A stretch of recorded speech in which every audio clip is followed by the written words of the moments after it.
Hey everyone, welcome to our small footprint. Today is another video with some food prep in it. So I'm recording this intro on the voiceover on Sunday, and I head for my monthly shop tomorrow, Monday, but I probably won't be back until Wednesday because it's my mum's birthday, so I'm spending an extra day down there.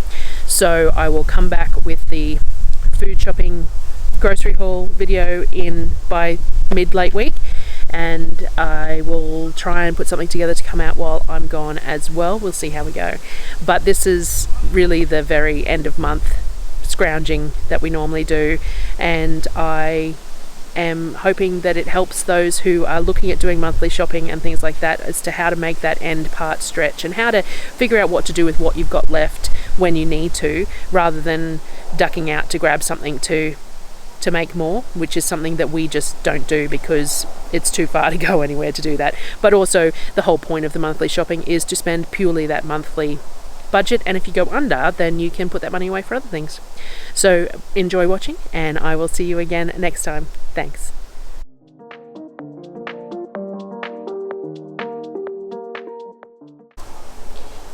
I'm still working through all the butternut pumpkins that we harvested the other day, and gnocchi has turned out to be quite a favourite of all the kids and Darryl. I'm not a fan of it personally, but I'm happy to make it for them if that's what they want, and then any excess that I have from that I can use for the muffins. So I mashed up some pumpkin today for them to make some more gnocchi. Now it's a little bit of a slapdash recipe because I'm figuring it out. All the recipes that I found online, they have different ratios and none of them seem to work, and then some that I followed I didn't like. So I do around about 1.2 kilos of pumpkin with about 600 grams of flour, 2 eggs and some salt. And then I bring it all together, and it's really, really wet, very sticky, very sloppy, and not dough-like at all. I really expected gnocchi to have a bit of a dough-like consistency, but when I used some of the recipes and kept on adding flour, like it said, to make it into more of an actual dough, when I cooked them off, they were really tough. So if I keep it really nice and wet like this, then they work out really tender and fluffy. So what I do is I bring it together in the bowl, and then I put it out on the dough mat, and I just bring it together to blend that flour in, but I don't add any excess flour at that point. What I do is I sprinkle flour onto the dough mat where I'm going to shape them, and so they roll in that extra flour while I'm shaping them, so that they've got that coating and they stop sticking to the mat and to my hands and stuff. But I'm not working the dough, I'm not creating more tension in the dough or anything like that, because we don't really want it to have tension. We want it to be nice and light and fluffy. So I use that extra flour while I'm rolling them all out, and I use it on the baking tray. I flour the baking tray fairly heavily while I'm to put them on before I boil them and things like that, and a lot of that extra starch is just going to be absorbed into the external parts of the gnocchi, or it's going to wash off when they go in the pot to boil. So adding the flour at this point and using a really gentle movement when you're rolling them out and things like that, I think really adds to the texture of them. It just makes them much lighter and fluffier and less of a chewy sensation. And I can actually tolerate them like this. I don't tend to eat them because it's a quite an arduous meal to make, and as it is, I'm making enough for 7 people. I just have something else. But I definitely prefer them with this soft wet dough than I did with the dough that came together more like a dough.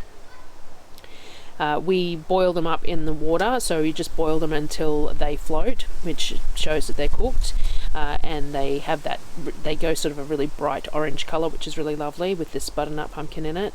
And then fry them off in the cast iron pan just in a bit of ghee to give them a bit of color on the outside, and just it improves the texture a little bit. I find they don't stick together because they've got that little bit of a skin on them from frying as well.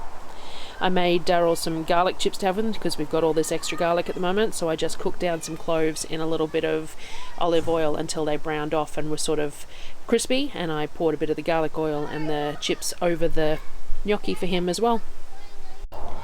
I made some sourdough that night to try and make some more baguettes the next day, but I don't know whether my scales were uneven or whatever, but the dough when I got up the next morning was really high hydration, really wet and sloppy, and really just not very shapeable at all unless I wanted to knead more flour into it, and that sort of ruins the texture of it anyway. So I did what I do with failed doughs, and I just poured it out onto a baking tray and made some focaccia, and we just used that for lunch that day, and it worked out quite well. I then had also proofed some pizza dough for dinner for the next night, overnight, so I pulled that out of the container. I divide it up, so the recipe that I use, I'll put it in the comments. It's a sourdough pizza dough, so I make it at about 8 o'clock at night and pull it out again at 7 or 8 o'clock in the morning, depending on the temperature overnight, and then I divide it, and it makes about 8 250 gram-ish balls.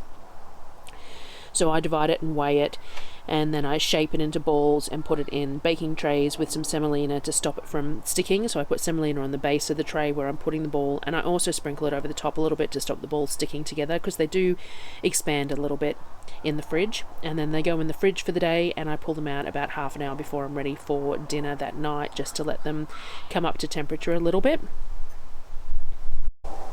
If you've seen me make pizza before on here, there's quite a few times that I make it. I use rectangular shapes because it's easier to fit in my oven, and I make 6 for the kids, so that they are in the end having 1 pizza each.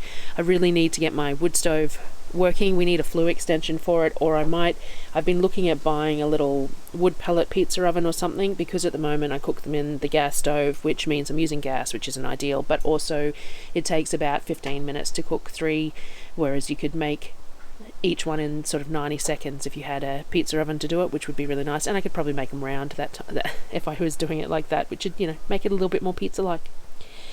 So most of my day then was spent peeling garlic. I tried a bunch of methods with the garlic. I really wanted to find something that was a little bit easier, because I've got a lot of garlic to go through. So today I wanted to try making some garlic conserva, which is a recipe in the Preservation Kitchen book, and it's for canning sort of a caramelized garlic. I sort of put it close to being like the caramelized onion jam, but it's with garlic. So I tried using the Thermomix.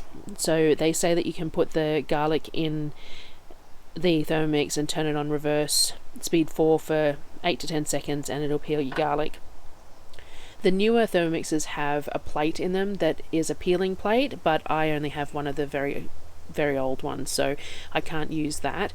But the concept is similar. It's a roughing them up. It's a little bit like shaking them in jars or shaking them in the bowls. It's supposed to be a similar sort of a thing. It just roughs up the edges so the skin flakes off. Now, the jars and the bowls just did not work for me. I could not get them to work at all, so I thought I'd give the Thermomix a go, but it chewed them up quite a lot. So what happens is that, yes, it peeled a large portion of them, so long as you only put a small handful in. If you put too many in, it didn't work. But then everything was sticky because it chewed them up, so it released some of the juices. So the skins were sticky to the cloves, the bowl was sticky, and the peeled cloves had bits of paper stuck to them because they were sticky and things like that. So I tried a few times, but it really didn't work for me.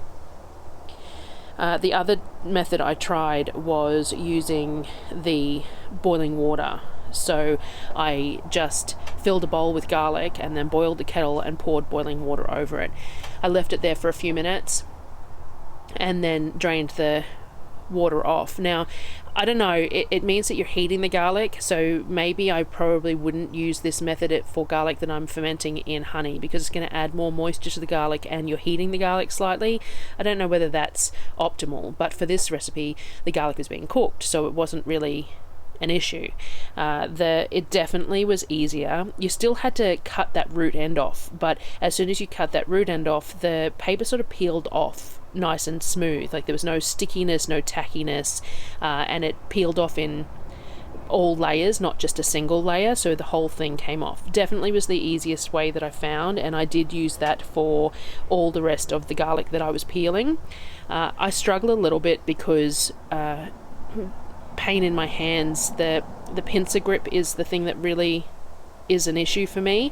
So the thumb to finger movement constantly, so it was pretty arduous, but I do think that it was still the better method out of all the ones that I tried, the most consistently easy way to do it.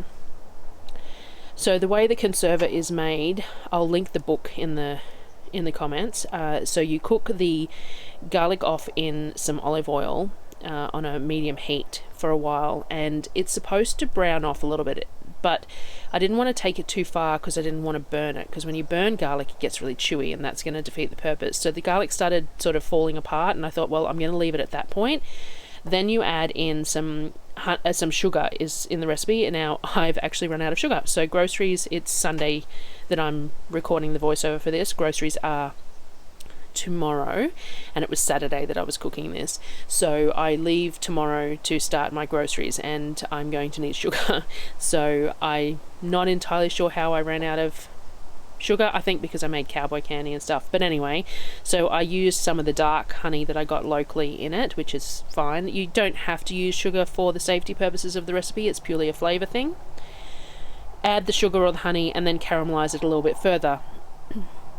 Again, things can caramelize so fast, I didn't want to take it too far because it's also going to be cooked in the jars, so I probably under caramelized it a little bit, but it's the first time I've made it. So then you add some vinegar. So I used white wine vinegar. I think the recipe calls for champagne vinegar, which isn't something that I would have on hand. I have white wine vinegar because I use it to make mustard though. So I used white wine vinegar, added it in, and then you let it simmer off for another few minutes so it all comes up to temperature, all permeates all the garlic, and it helps with the acid levels. And that it is pressure canned, so the pH isn't the most important thing, but I'd imagine that vinegar helps maintain some of the shape of the garlic and things like that. So I did that, brought it off the heat, filled the jars. Now it says that it wants a 1-inch headspace, which is a little difficult to get in half pint and jam jars, but they were the only ones that I had around. I've got some lug jars in half pint, but I don't pressure can in them generally, only water bath can in them. So this was all the ball jars that I could find at the time in the smaller sizes, and it says to leave a 1-inch headspace, which I attempted to do. I couldn't find my packing stick to measure it, mind you, but I left a generous headspace anyway. Cleaned all the rims off because this has oil based. Make sure to use white vinegar to clean those rims off because any sort of oil on the rims can cause seal failures. Adjusted the headspace as needed to make sure that they were all sort of even and had plenty of headspace, and put the lids on and rings and tightened all those rings finger tight, of course. Don't over tighten them or you will get buckled lids. You want it just finger tight. So went into the pressure canner. It was really quick because there was such a small amount of product and it was already hot. I only had to do it for 15 minutes at my altitude and then let it come back down, and I pulled them all out, and this is what it looked like when it was done. So it definitely darkened up a little bit, still nowhere near as caramelized looking as the recipe shows, but it definitely has those brown tones to it and it looks really good. It looks like it will be able to be opened up and it'll be so soft that I'll be able to just spread it on fresh sourdough or use it on pizza or anything like that. So I will open one tomorrow and give it a try, and I'll let you know how it is. So thank you again for watching, and I hope you drew some inspiration or some ideas from watching what we managed to do with the end of the month groceries, and I will see you again in another couple of days. See you next time.